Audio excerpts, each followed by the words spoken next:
পাথরে লেখা হয়তো মুছে যেতে পারে। ও পাথরে লেখা হয়তো মুছে যেতে পারে। মুছবে না কোনো দিন হৃদয়ে লেখা ভালোবাসি আমি যারে। পাথরে লেখা হয়তো মুছে যেতে পারে।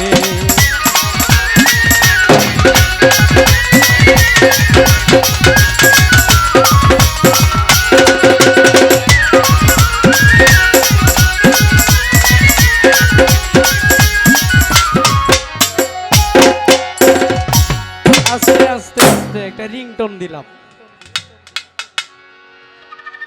এখন আমার এই রিংটোন শুনে আমার এক ভাই 100 টাকার মাধ্যমে দোয়া রাখলেন, ওটার প্রতি সালাম রাখছি। বিষয়টা হইলো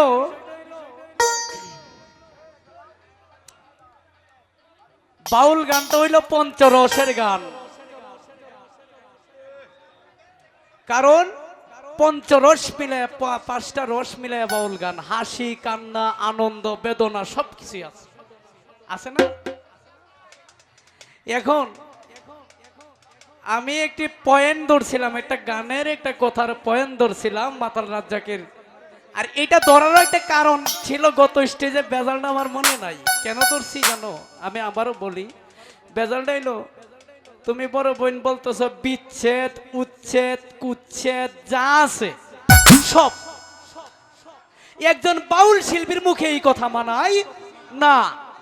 যেই কারণে আমি প্রমাণ করতে চাইছিলাম যে তুমি একজন বাউল শিল্পী, তোমার এইসব বলা সাজে না। এটা আমার মনে ছিল না, আসলে অনেক সময় অনেক কিছু খেয়াল থাকে না।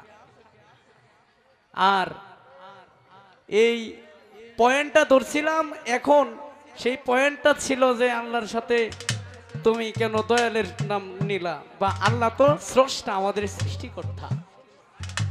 তিনি একটা সাধকের গান গাইলেন।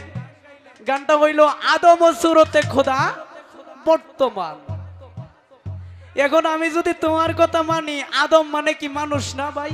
আমরা আদমের বংশধর না?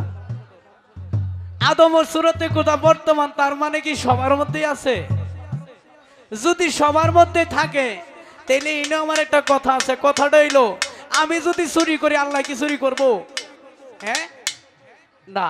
মানুষ একটা হইলো মানুষ, আর একটা হইলো নামে মাত্র মানুষ, এটা কামে মানুষ না। কবি সাধক জালালউদ্দিন খারাটি গানে আছে, হাত পাও নিয়ে জন্ম নিলে মানুষ বলে খয় না তারে মানুষ হইতে কয়জন পারে। এই মানুষের মধ্যে যারা প্রকৃত মানুষ তারা আল্লাহর ওলি, তাদের মধ্যে সর্বক্ষণ বিরাজমান। কারণ মুমিনের কলবে আল্লাহর গোল, কলবিল মুমিন আরশে আল্লাহ। মুমিনের মাঝে আছে, কমিনের মাঝে নাই। কারণ সৎ, সত্য, সৎ এইগুলার মধ্যে আল্লাহ রাজি, মানে সবকিছু এই নে ক্লিয়ার, আর কোনো কিছু নাই। তবে হ্যাঁ, তোমার কথাটা ঠিক আছে। এখানে আদম বলতে মানুষ, আমরা আদমের বংশধর। আমি তোমাকে একটা পয়েন্ট দিছিলাম, একটা ফানি সিটা স্বরূপ দেখছিলাম, এটা ফানি সিটা দিলে যে আগুন জ্বলবে এটা আমি বুঝতে পারছি না। আর বোন তুমি বলছো আমি নাবালকের সাথে প্রেম করি না। আমি যে নাবালক না, এই প্রশ্নটার মাঝেই তোমার বোঝানোর দরকার আছে। কারণ নাবালক হইলে ছোট মানুষ, অবুঝ শিশু কোনো কিছু বুঝে? অবুঝ শিশু কোনো কিছু বুঝে না।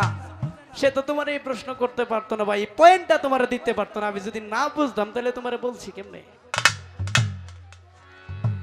আর পীর মুর্শিদ, মুর্শিদ হলো একটা মাধ্যম, একটা উসিলা।